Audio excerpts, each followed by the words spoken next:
نشته کرده که مثلا حوزه که جورج بول زندگی میکرد در این تاریخ 1849 تا 1855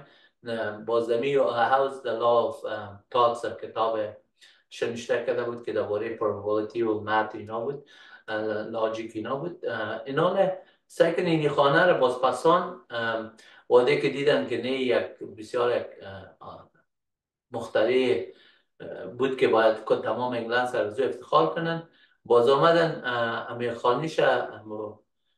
این جور کردن، پاک کردن، رنگ کردن، پس جور کردن،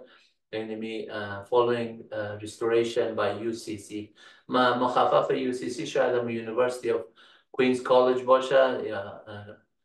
some other things، من نامش نمیفهم که مربوط چیست، منتها در Queen's College پروفیسر هم بوده در انگلند در مسالم. و در این ویدیوی دیگه که هست ما